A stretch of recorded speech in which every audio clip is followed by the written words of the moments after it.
भजीचे बरेच प्रकार आहेत. कांदा भजी, गोल भजी, बटाटा भजी. तर तुम्ही कधी मर्डर भजी पाहिली आहे का? जर नसेल पाहिली तर आज असाच एक सुप्रसिद्ध भजीचा प्रकार आपण पाहणार आहोत. तर त्यासाठी इथे आपल्याला लागणार आहे एक भांडं. त्यामध्ये आपण काढून घेऊयात बेसन पीठ. तर इथे मी 1.5 वाटी बेसन पीठ काढून घेते. तर रेग्युलर जे आपलं घरातलं बेसन पीठ असतं तेच इथे मी वापरलेलं आहे. यामध्ये एक कांदा जो बारीक चिरून घेतलेला आहे तो घालून घ्यायचा आहे. हिरवी मिरची आवडीनुसार घालून घ्यायची.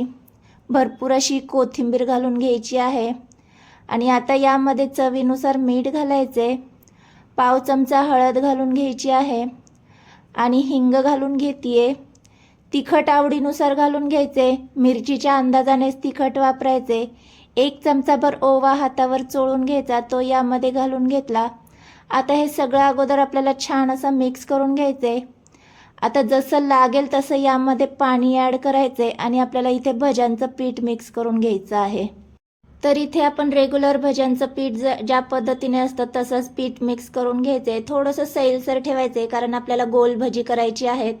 आता यामध्ये मी पाव चमचा सोडा घालून घेते आणि पुन्हा छान असं मिक्स करून घ्यायचे. हलक्या हाताने थोडंसं फेटून घ्यायचे म्हणजे जे पीठ आहे ते हलकं होतं आणि भजी छान असे फुलून येतात. त्यामुळे या पद्धतीने मिक्स करून घ्यायचे.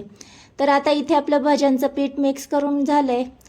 इथे रेग्युलर ज्या पद्धतीने आपण भजी करतो त्याच पद्धतीने पीठ भिजवायचे. ही जी मर्डर भजी आहे ती बेसिकली मिरची किंवा कांदा यानेच बनवली जाते. पण इथे आपण थोडीशी वेगळी पद्धत म्हणजे आपलं रेग्युलर भजीचं मिश्रण जे आहे ते करून यामध्ये मिरची ॲड करणार आहोत. तर आता गॅसवर तेल बऱ्यापैकी गरम झालं की यामध्ये आपल्याला भजी सोडून घ्यायची आहेत.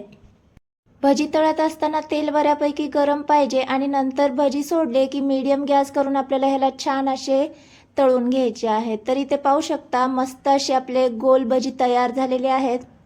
तर आता इथे आपले भजी तळून झालेले आहेत. तर आता तुम्ही म्हणाल की हे रेग्युलर आपले जे गोल भजी असतात त्याच पद्धतीचे आहेत, यामध्ये वेगळं असं काय आहे? तर व्हिडिओ शेवटपर्यंत नक्की पहा म्हणजे तुमच्या लक्षात येईल. तर याच पद्धतीने सगळे भजी आपल्याला तळून घ्यायचे आहेत.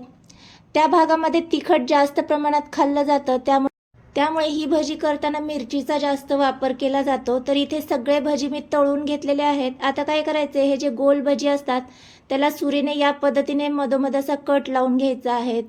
तर या पद्धतीने कट लावून घेतला जातो त्यामुळेच या भजीला मर्डर भजी असं म्हणतात. तर तिथल्या स्थानिकांनीच याला मर्डर भजी असं नाव दिलेलं आहे. तर गरमागरम ही जी भजी आहे ती याच पद्धतीने कट करून सर्व न करता थोडीशी वेगळी पद्धत केली जाते.